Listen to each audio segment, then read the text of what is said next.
adalah elemen penting dalam kehidupan. Agama merupakan petunjuk dan arah bagi manusia dalam menjalani kehidupan di dunia. Dengan berpegang teguh pada agama, seseorang akan tetap berada di jalan yang benar. Agama menurut Kyai Haji Ahmad Dahlan adalah pedoman bagi manusia untuk mengatur bagaimana seseorang hidup, bergaul dengan sesama, mengatur alam yang telah disyariatkan Allah dengan perantaraan nabinya, dan serta petunjuk menjadi orang yang berbahagia di dunia dan menyiapkan kebahagiaan di akhirat. Setelah memahami makna agama secara mendasar, selanjutnya kita membahas bagaimana kedudukan agama dalam kehidupan manusia. Kedudukan agama terbagi menjadi dua. Yang pertama, kedudukan agama dalam kebenaran. Terdapat 4 pandangan, yaitu 1. Menurut pengetahuan, 2. Menurut ilmu, 3. Menurut filsafat, 4. Menurut agama. Menurut pengetahuan, agama merupakan kebenaran yang dapat diterima oleh akal manusia, karena dapat dipahami dengan pikiran dan dibenarkan melalui ucapan maupun perilaku. Menurut ilmu, kedudukan agama dipandang sebagai kebenaran yang didapat melalui proses ilmiah.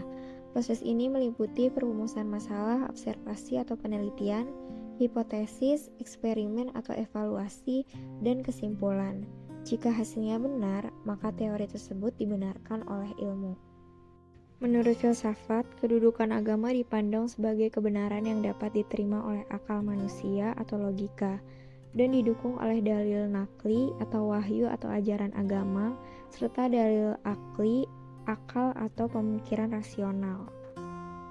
Menurut agama, kedudukan agama adalah kebenaran yang mutlak yang berdasarkan langsung dari wahyu Allah. Yang kedua adalah kedudukan agama menurut perilaku manusia.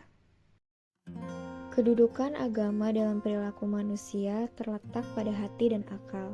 Hati berfungsi menguatkan keyakinan seseorang terhadap kebenaran, sedangkan akal digunakan untuk berpikir dan menilai apakah sesuatu itu benar atau salah.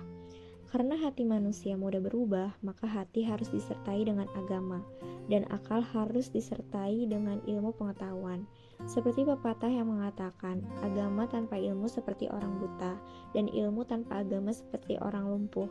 Oleh karena itu, manusia harus menjaga hati dan akalnya agar dapat memahami dan menerima kehidupan di alam semesta. Selanjutnya, kita akan membahas bagaimana agama menjalankan fungsinya dalam kehidupan individu maupun masyarakat. Fungsi agama yang pertama adalah sebagai pembimbing dalam hidup. Agama memberi arah dan pedoman agar manusia dapat membedakan mana yang baik dan buruk dalam menjalani kehidupan. Yang kedua, penolong dalam kesukaran. Dalam kondisi sulit, agama menjadi tempat bersandar yang memberi harapan, kekuatan, dan ketenangan. Yang ketiga, penentram batin. Dengan beragama, hati menjadi lebih tenang karena manusia merasa dekat dan percaya kepada Tuhan. Yang keempat, pengendali moral. Agama mengajarkan nilai moral sehingga manusia dapat mengendalikan perilaku dan bertindak sesuai norma kebaikan. Fungsi agama tersebut terwujud melalui cara manusia mengamalkan ajaran agama, baik melalui pendekatan ta'abudi maupun ta'akuli.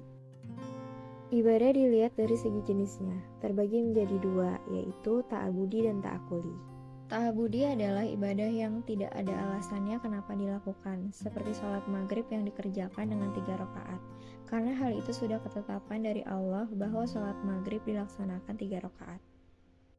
Selanjutnya adalah ta'akuli, yaitu ibadah yang ada sebab dan alasannya, seperti membersihkan anggota badan dari najis. Karena jika terdapat najis pada anggota badan seseorang, maka ia harus membersihkannya terlebih dahulu jika hendak menjalankan sholat.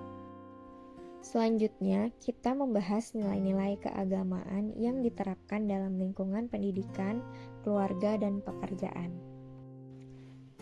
Dalam lingkungan pendidikan, agama menanamkan akhlak kebaikan sejak dini, agar anak mampu membedakan baik dan buruk, serta mengendalikan diri.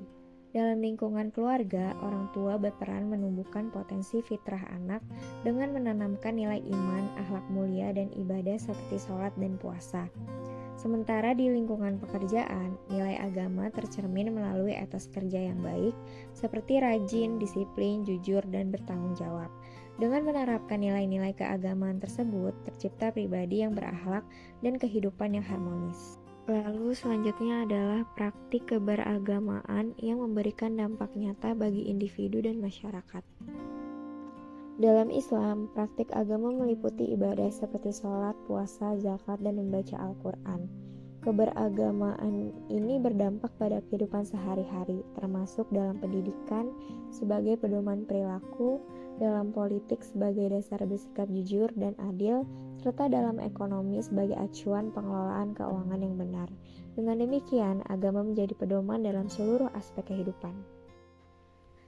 Kesimpulannya adalah agama memiliki peran penting dalam kehidupan sebagai landasan moral, pedoman berperilaku, dan membentuk karakter individu. Agama mengajarkan kebaikan, toleransi, tolong-menolong, dan kemampuan membedakan antara yang baik dan buruk, sehingga membimbing manusia menjalani hidup secara benar dan membangun kekuatan serta keyakinan dalam diri.